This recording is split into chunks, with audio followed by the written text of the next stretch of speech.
Dr. Nitara, Geochemistry Mentor, welcoming you for another session in chemical bonding. Today in this session, we are going to see about VSEPR theory, mean valence shell electron pair repulsion theory. Okay, VSEPR theory is the abbreviation for valence shell electron pair repulsion theory. A simple theory that was put forward to predict the geometry or shape of a covalent molecule is known as VSEPR theory. Okay. Actually, this theory is used to find the shape of the molecule by taking into account the force of the electron pairs and lone pairs of the molecule. Okay. Now we can see the very important postulates of a VSEPR theory. Okay. The first postulate goes like this: the central atom of the polyatomic molecule is the atom to which all the other atoms of the molecule are linked. See, this is the water molecule, oxygen. It has oxygen, hydrogen, and of course, it's a polyatomic molecule. Actually, the central atom, normally the least electronegative element of the molecule must be chosen as the central atom. So here, when you are taking into account the oxygen and hydrogen, this atom can easily share its electron with other atoms of the molecule. Okay. So in this polyatomic molecule, we are taking into account oxygen as the central atom, right? The next postulate goes like this: the valence shell electrons of the molecule are responsible for the shape of the molecule. The valence shell electrons, okay, the electrons that are present in the valence shell.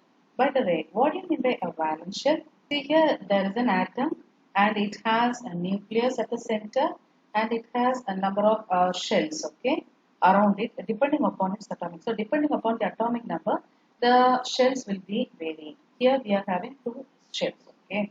So, the last shell which is present in the atom is called as the outermost shell, and it's also having the other name valence shell, okay.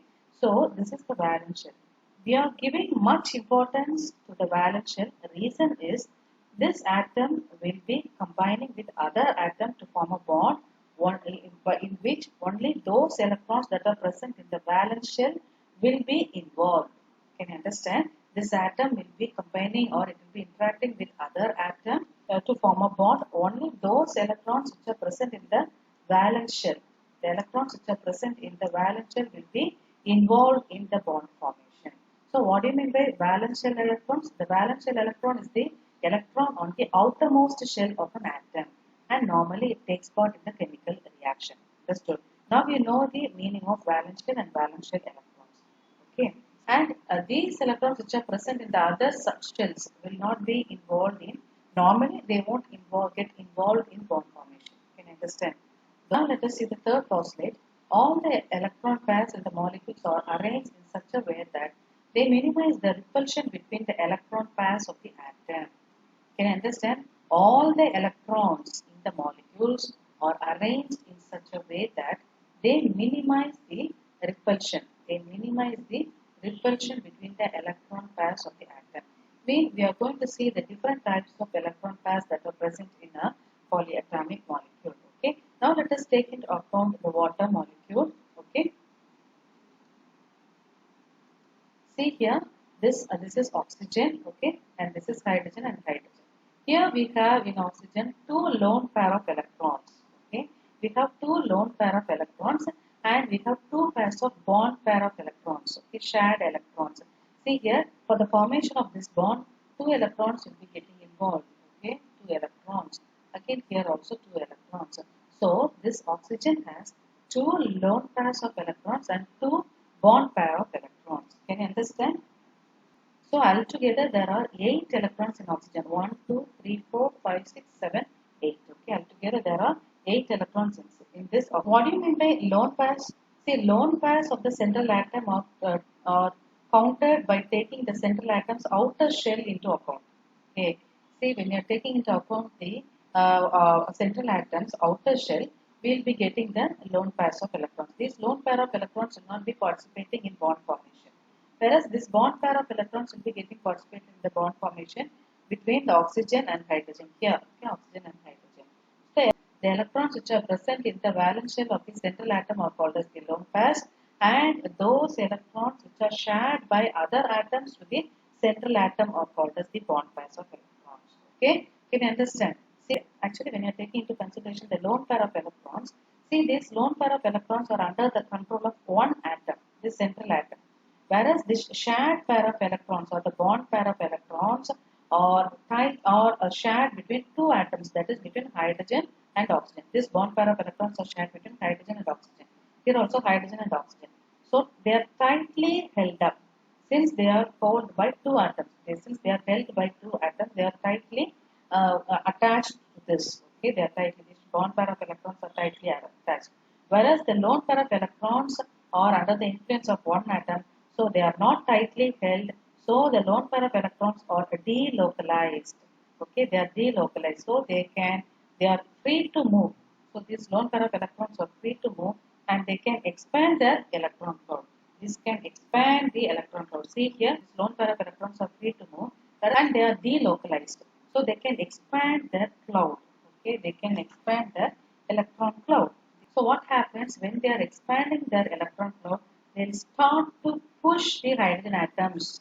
Okay, they will start to push. When they get enlarged, they will start to push the hydrogen atom so that the hydrogen atoms will be repelled.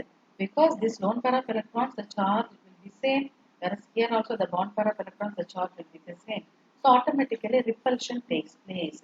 Okay, this repulsion. So what happens is the electron pairs of the molecules will be arranged in such a way that they will be having minimum repulsion between the electron pairs. Okay, so accordingly these electron pairs will be arranged. Why we are saying about these lone pairs and bond pairs? Because if you want to know the shape of the molecules, you should understand what are lone pairs and bond pairs, because the repulsion and the lone pairs of electrons and bond pairs of electrons are interrelated. Okay, so we can predict the shape of the molecule only based on the repulsion between the electron pairs and the bond pairs. That's why when it is arranging itself, they will arrange in such a way so that they will be having minimum repulsion. Okay. Actually, the valence shell of the molecules are arranged in such a way that the distance between them is maximum and the repulsion between them is minimum. Okay, that's a very important criteria. Let us see the next postulate. See, if the central atom of the molecule is surrounded by only bond pair of electrons, then the asymmetrically shaped molecule is formed. Can you understand? So, methane, see here, this is methane. In this carbon, it has no lone pair of electrons and it is directly attached with the hydrogen, and we have only bond pair of electrons. Mean this polyatomic molecule is that is the central atom is completely surrounded by bond pair of electrons. Since it is bond pair of electrons, only bond pair of electrons are surrounded. This molecule will be having an asymmetrically shaped molecule. That is, it is tetrahedral shape. Now, the next postulate. If the central atom of the molecule is surrounded by lone pairs and bond pairs of electrons, then the shape of the molecule so formed will be distorted. It will be distorted. Okay, here if the central atom of the molecule is surrounded by lone pairs and bond pairs, then the shape of the molecule will be distorted. Okay, so let us give an example for that. See here we are having example ammonia. Okay, we are having ammonia. Here we are having a lone pair as well as 3 bond pair of electrons. Okay. Whereas the water molecule, look at water molecule, it is having 2 lone pair of electrons and 2 bond pair of electrons. So because of this, there will be repulsion taking place. So the hydrogen atoms will be pushed, and so that's why it's having a bend shape. And here also, the shape is getting little changed. So it is having a trigonal pyramidal shape. Here, look at the angle. It is 107 degree.